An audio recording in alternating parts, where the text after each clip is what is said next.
Begini, Al-Quran adalah untuk seluruh umat manusia, ya, transparan dan transandental untuk seluruh umat manusia. Boleh nggak non muslim membaca Quran? Boleh. Siapa yang melarang? Ya. Siapa yang berhak menafsirkan Quran? Lembaga mana yang membuat SK bahwa orang ini berhak menafsirkan? Dan SK melarang orang ini menafsirkan. Ada nggak lembaganya? Nggak ada. Sesuka-suka mereka. Para mufassirin itu, apakah Said Qutb, apakah As-Sabuni, apakah Quraish Shihab, apakah Hamka, apakah Al-Maroghi, itu tanpa SK, bekerja sendiri. Dan Nabi Muhammad tidak pernah menafsirkan Al-Quran. Tidak ada tafsir Nabi. Nabi hanya menjawab kalau ada yang bertanya tentang lafaz ini maknanya apa, itu aja. Nah, ketika mereka menulis Al-Quran, terjadilah penafsiran itu berbeda-beda. Paham nggak? Berbeda-beda. Kenapa? Kalau orang ini ideologinya Mu'tazilah, maka penafsirannya versi Mu'tazilah. Kalau ini orangnya Syiah, maka penafsirannya versi. Kalau Ahli Sunnah wal Jamaah, dan seterusnya dan seterusnya.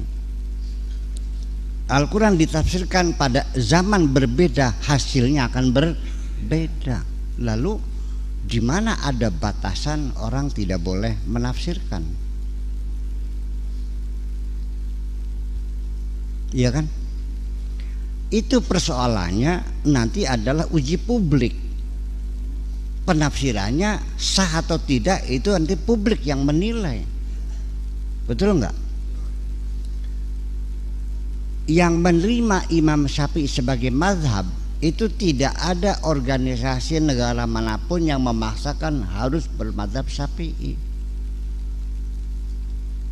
Ya kan? Artinya Imam Syafi'i acceptable untuk masyarakat tertentu, Indonesia, Malaysia, ya kan gitu. Tapi di Maroko tidak, dia memilih Maliki. Yang ini memiliki mazhab Hambali, dan terbagi semua itu secara berbeda-beda.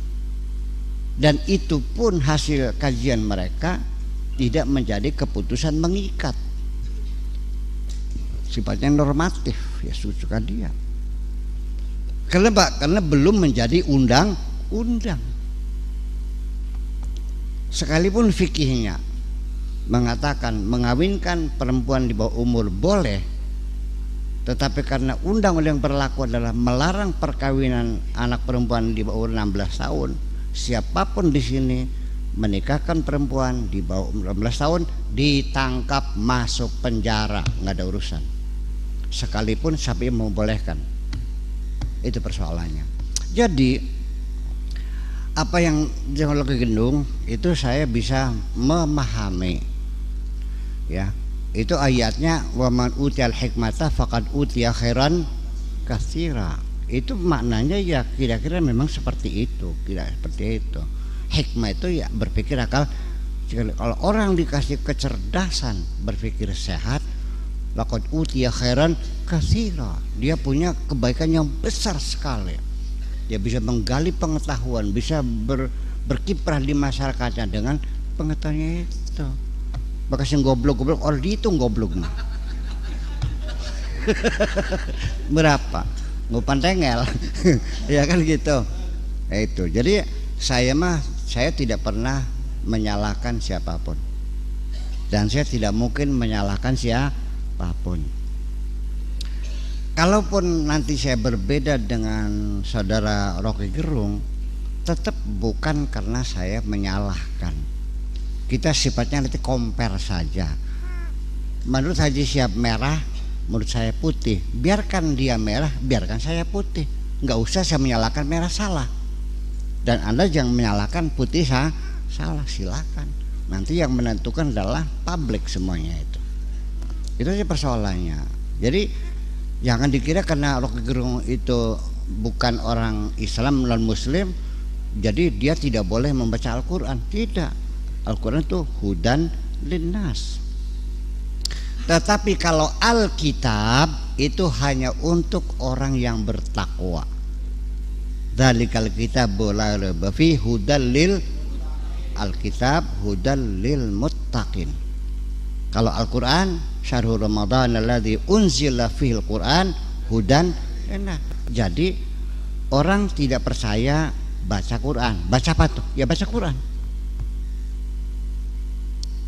Orang itu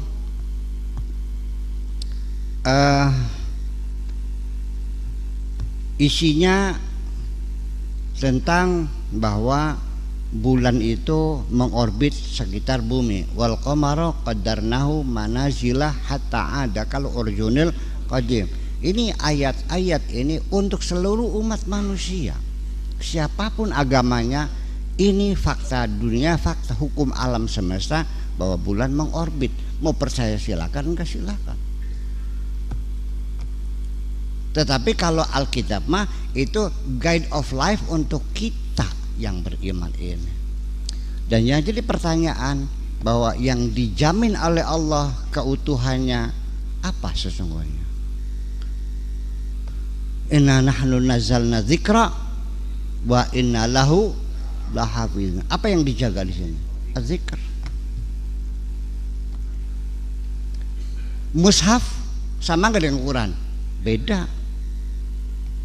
Nah, kita umat Islam di Indonesia pada umumnya tidak tahu bedanya mushaf dengan Al-Furqan, dengan Az-Zikr, dengan Al-Quran dan Alkitab.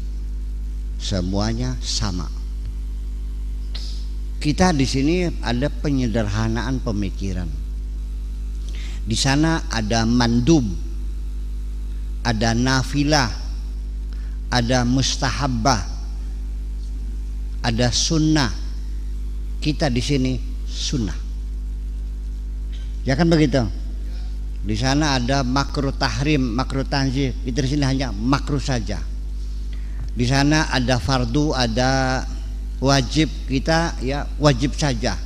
Itulah karena penyederhanaan inilah yang menyebabkan kita jadi kurang mendetail dalam berpikir.